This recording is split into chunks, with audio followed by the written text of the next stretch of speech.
What's up, you guys? It's your girl Shay here, and I'm back with a whole new video for you guys. And as you can see, my setting where I'm recording this is a little bit different than usual, mostly because I'm in my family room and not recording in my bedroom.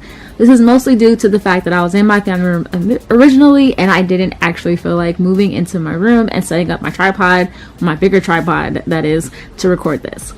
Basically, this video is about, if you haven't seen from the title, about the Fullmetal Alchemist live action movie that is on Netflix. I finally got a chance to check it out. Actually, to be honest, I didn't know it was actually out on Netflix until me and my boyfriend were looking at Netflix, and we both happened to see it, and we were like, we both really want to watch this. But anyway, this movie is pretty much about the series, but as we all know, there is two series of Fullmetal Alchemist. There's Fullmetal Alchemist Brotherhood and there's Fullmetal Alchemist, the original one. The original Fullmetal Alchemist came out in 2004, with Brotherhood coming out in 2009, and the differences between these series is that Brotherhood followed the manga much more closely than the original series did, since that deviated from the manga due to the manga not yet being finished. The issues I did have with this movie, though, honestly had nothing to do with the CGI or actually having to do with any of the action sequences of this film, because to be honest, they were actually pretty freaking awesome. Most of my issues came with the characterization of the characters that were missing, and also some continuity issues, and kind of also the plot. My issues regarding the characters is because of the fact that there is a lot of characters that aren't actually in this film at all. There's no Scar, which I honestly was surprised about because he had a lot to do in not only just the original Fullmetal Alchemist, but also in Brotherhood. So to leave him out, such an influential character, kind of blew my mind. Not only that, you don't have any Ling. You also, I'm sorry if I'm saying his name incorrectly because it's been a while since I've watched Fullmetal Alchemist.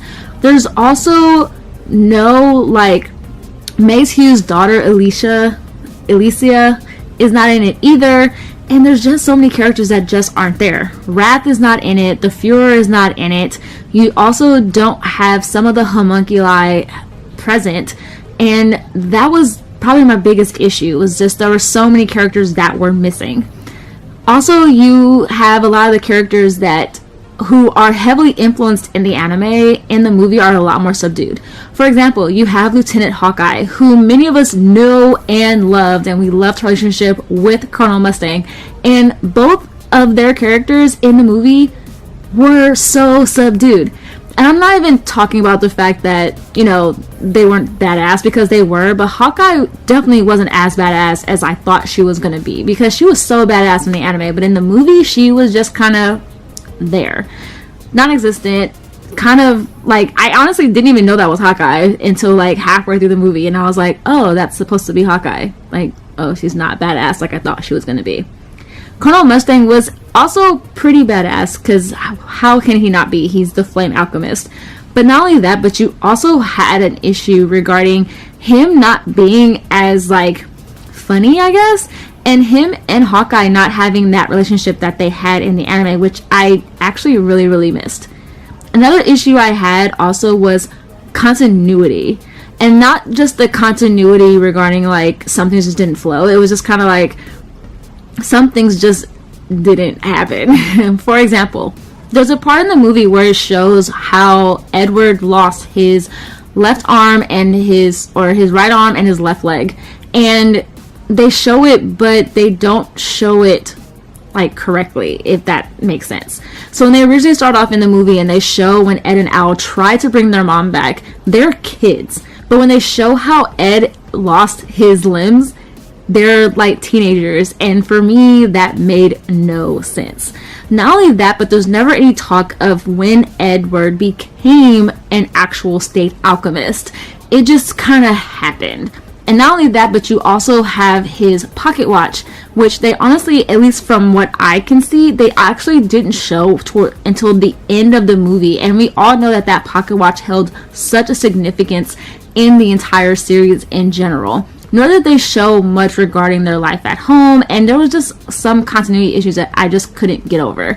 Not only that, but it really seemed like they tried to do this whole buddy thing with all of them, concerning Al, Ed, and Winry. When in reality, Winry didn't really travel with the Elric brothers. She showed up in a couple of episodes, kind of like whenever Ed needs something fixed and stuff like that. But she was kind of along for the ride for a majority of the movie, which kind of threw me off just a little bit.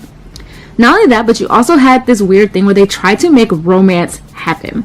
Now, we all know that at the end of Brotherhood, Winry and Ed actually ended up getting together, which made a lot of sense. But I feel like in the movie they tried to kind of push to kind of make that happen. Like, they tried to put so many instances where people could kind of see the romance brewing between the two, but it was kind of like they didn't just let it happen, if you get what I'm saying. Not only that, but there were moments where you would see Ed give Winry this longing look, when in reality it was like, I don't remember Edward ever giving Winry a like longing look. If anything, Winry was the one who realized Ed had kind of grown up, which wasn't until Brotherhood that she actually kind of realized this.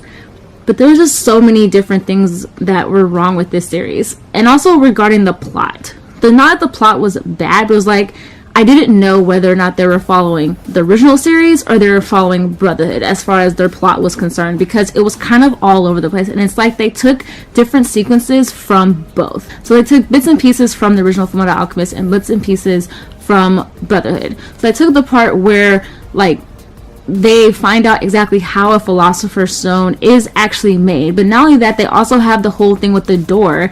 And to me, that was mostly having to do in the first series, if I'm not mistaken. I know that was also dealt with in the second one, but there was just something just was off.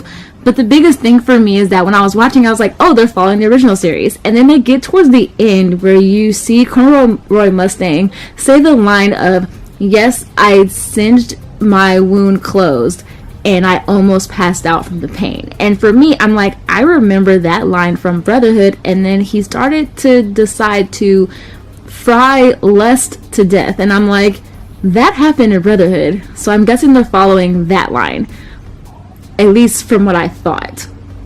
But yeah, I felt like I wasn't for sure which one they were following, Brotherhood or Fullmetal Alchemist, to be honest. And that was mostly the biggest issues. Now, this isn't to say they didn't do some things right. There were characters that I absolutely loved. So I loved Lust. Lust was awesome. I really, really loved Lust. Envy I liked, but once again, Envy just kind of wasn't there, to be completely honest. And Gluttony was pretty funny. Not only that, but I really, really liked Al. Al was done so well, and I was shocked because I'm like, how are they going to make a suit of armor like Al, like, believable? And they did it. So good job. Clap, clap for you guys. Ed was also done very, very well, and I actually really enjoyed it. But like I said before, there's still a lot of characters that were not involved, like Winry's grandmother, and even the girl that helped fix up Edward's automail when Winry wasn't able to do it. So yeah, that's just a little bit of my issues with it. And Maze Hughes was really, really good. I loved his character. And Tucker was also really good too. As we all know, there's a whole thing with Tucker and Nina and his daughter and the Chimera and all this other stuff. And Tucker I still did not like Tucker even while watching this series. So good job with producers for still enlisting that rage I had toward that one character. But overall, I would say check it out on Netflix if you haven't already. It's not a bad movie. Like I said, I've seen worse films, worse live action anime films, like for example Attack on Titan, but it's not bad. It's just not great either. But I will say this, I was pleasantly surprised compared to how I thought it was going to be. Once again, this movie is out on Netflix, and Netflix is actually getting a whole lot of live action anime series and just anime in general, so check out Netflix. But anyway, let me know if you've watched this. Let me know what you thought of it. Did you like it? Did you hate it? Did you think it was okay? I'm going with it was okay. Such as the fact that, you know, while it wasn't like amazing, like, oh my god, they did this right, but it wasn't like abysmally bad either. So it was tolerable. But anyway, that's what I have for you guys today. Like always, comment down below. Let me know what you thought of this video.